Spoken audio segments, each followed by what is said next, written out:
Case File TR 412121. Protocol for Guests with Borrowed Faces. The first anomaly was not the corpse in the road. It was the fact that every radio in town apologized before anyone found it. The Twilight Registry opened this file after 3 separate emergency calls arrived from Bellwether County at exactly 3:17 in the morning. None of the callers knew each other. None lived on the same road.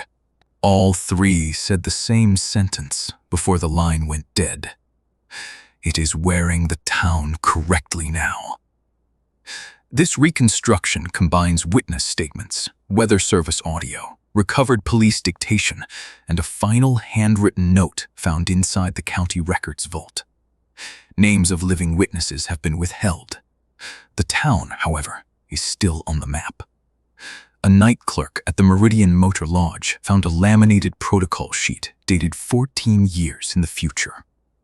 Every rule was absurd until Room 6 checked in twice. Deputy Mara then was the first official responder. Her cruiser camera shows Main Street under a dry summer moon. All storefront glass reflecting a version of the street with more buildings than existed there. In the reflection, Bellwether had a theater, a funeral home, and a schoolhouse, with smoke breathing from its bell tower. In the real street, there was only the pharmacy, the feed store, and 6 dark windows above the laundromat. At 3:22, the radio in Mara's cruiser clicked on. The dispatcher's voice said, "I'm sorry, Mara." The dispatcher later swore she had not spoken. The log confirms her microphone was muted.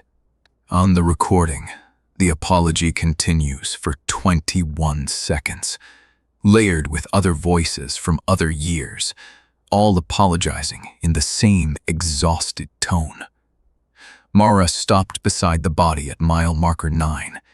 It was shaped like a man until the headlights touched it. Then the shape flattened, folding itself into the asphalt as if trying to become a stain. The face remained raised from the road, blinking in the dust. It had no mouth. The words came from the cruiser speakers. "I learned your map," it said.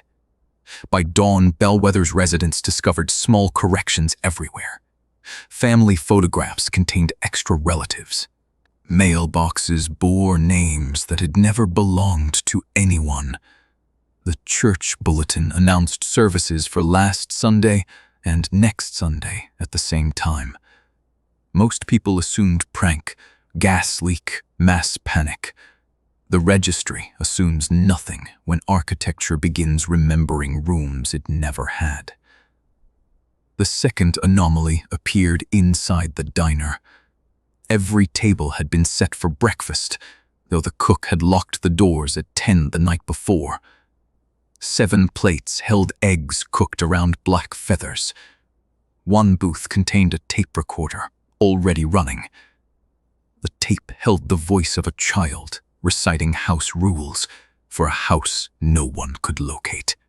"Do not answer if your mother knocks from under the floor.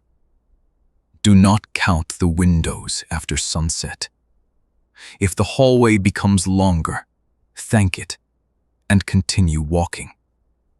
If the town asks for your name, give it a dead one."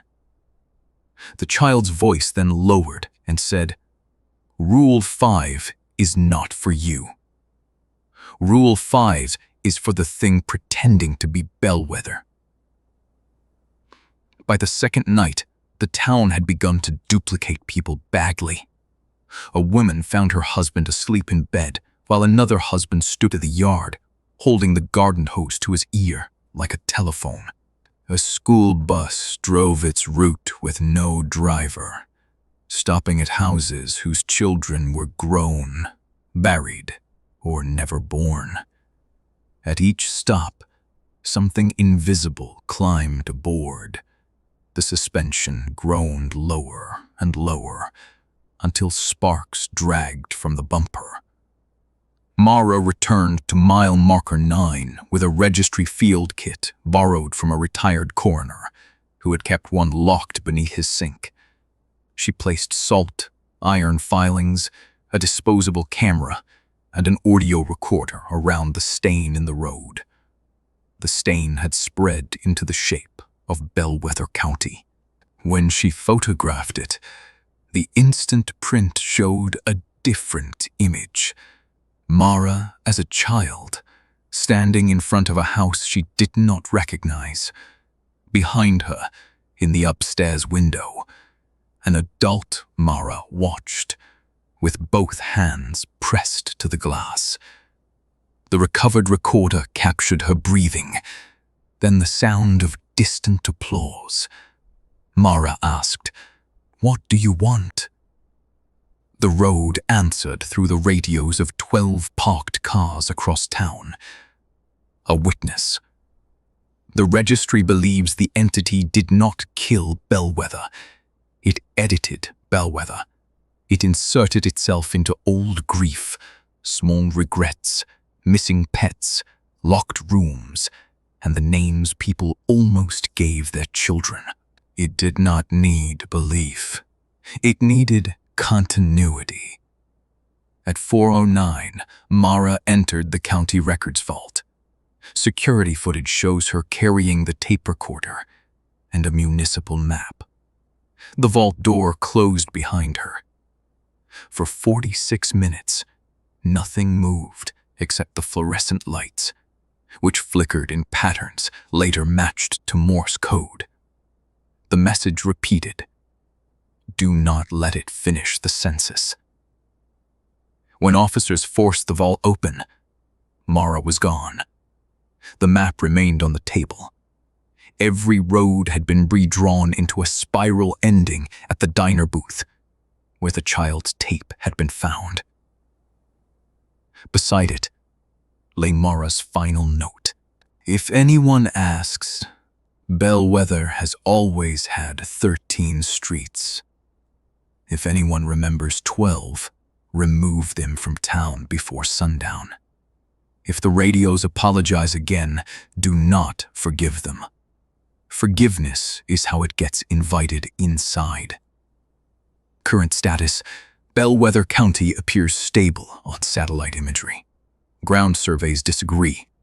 The town sign now lists a population of 4,112, though the last verified census recorded 4,111. The extra resident answers to every name.